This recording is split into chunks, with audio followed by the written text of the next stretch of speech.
Je m'appelle Louis-Paul, je suis écrivain et j'aimerais parler du coronavirus et du confinement. Pourquoi ?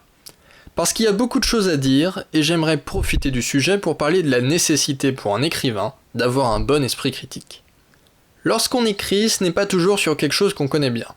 Quand on ignore trop de choses sur le sujet de notre histoire, on se retrouve à écrire quelque chose de superficiel, plat et inintéressant. C'est pour ça qu'un écrivain doit toujours faire des recherches. En ce moment, je réfléchis à ce que je pourrais bien écrire sur cette période de confinement une fois qu'elle sera terminée. Je m'intéresse donc à ce qui se passe et j'essaie de voir les problèmes dans leur globalité.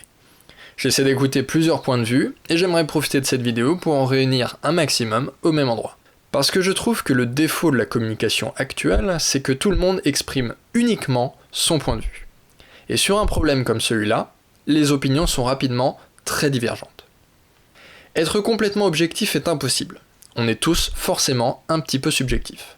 Le rôle d'un écrivain est de se détacher le plus possible de son sujet pour essayer d'aborder un maximum de points et présenter plusieurs visions pertinentes. Parce qu'une histoire représente la vie.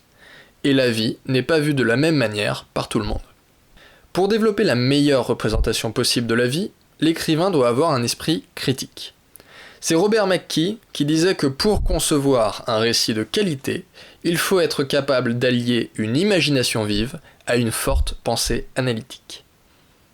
L'histoire est une métaphore de la vie, mais ce n'est pas la vie réelle, ça va au-delà. Une histoire n'est pas une collection de faits. On n'inclut pas un événement dans un récit simplement parce qu'il a bel et bien eu lieu. La vérité dans l'histoire, ce ne sont pas les faits, c'est ce qu'on pense des faits.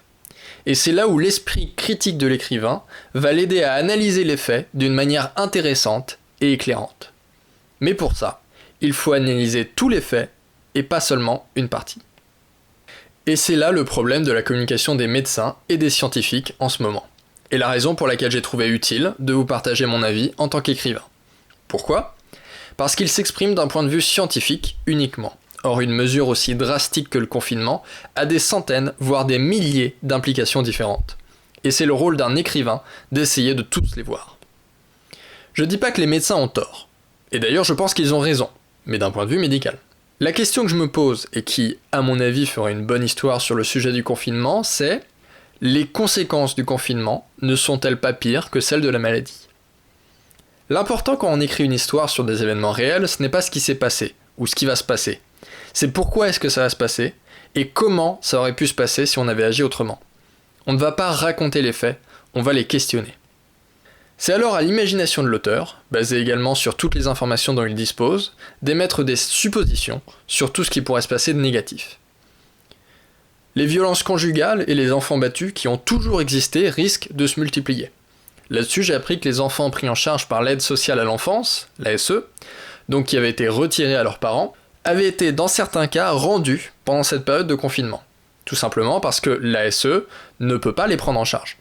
Ils sont donc exposés à des risques importants en étant de retour dans une famille potentiellement dangereuse. Déjà qu'une famille qui en temps normal s'entend bien pourrait très bien éclater en étant ainsi enfermés les uns sur les autres, j'ose même pas imaginer ce qui pourrait se passer pour une famille qui s'entend mal de base. Les personnes isolées risquent de souffrir de dépression, et on pourrait très bien voir une hausse des suicides. L'arrêt de l'économie aura sans aucun doute des conséquences très néfastes à court terme, mais également à long terme. De nombreuses associations qui aidaient les gens ont fermé leurs portes, et leurs bénéficiaires se retrouvent sans aide. Beaucoup de gens vont perdre de l'argent parce qu'ils n'auront pas de salaire. Un écrivain qui veut écrire sur le confinement doit penser à tout ça. Cela ne signifie pas qu'il va parler de tout, mais ce sont autant d'arguments, tous pertinents, qui peuvent répondre au problème de base: faut-il un confinement ? L'écrivain détermine ensuite qui a tort et qui a raison en se basant également sur son propre avis. Parce que même s'il se doit de représenter plusieurs points de vue, c'est quand même lui qui décide à la fin qui gagne. Les personnages dont il décide de raconter l'histoire vont déterminer le point de vue qu'ils représentent. Si j'écrivais sur moi-même, la réponse serait oui au confinement, parce que ça ne me pose aucun problème et j'évite d'infecter des gens qui pourraient en mourir.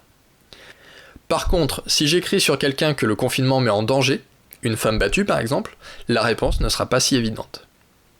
En tant qu'écrivain, je suis passionné par la vie, et j'ai toujours envie de comprendre comment les gens fonctionnent, pour mieux les représenter et ainsi raconter des histoires qui peuvent aider un maximum de personnes. La raison pour laquelle j'ai décidé de faire cette vidéo, c'est que j'entends beaucoup trop de gens parler du confinement uniquement comme d'un moyen d'enrayer le coronavirus. C'est vrai, mais ça va beaucoup plus loin. Le confinement peut également être dangereux, et je pense qu'il faut aussi parler de ceux qui n'ont pas la chance de bien s'entendre avec les personnes avec lesquelles ils sont bloqués. J'ai aussi réalisé cette vidéo parce que j'en avais besoin. Cette chaîne m'aide à m'exprimer autant pour moi-même que pour les autres.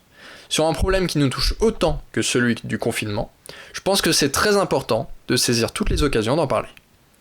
Et si cette vidéo ne fait rien d'autre, elle m'aura au moins permis de passer le temps pendant environ 6 heures. En même temps, on est stressé, c'est normal. On est tout seul à la maison, on n'a rien à faire. On passe notre temps devant la télé ou les réseaux à ingurgiter les mêmes news anxiogènes non-stop jusqu'à overdose. Je peux en avoir un peu? En tout cas, ce qui est sûr, c'est que ce qu'on a de mieux à faire, c'est de rester à la maison, chez soi. Don't move.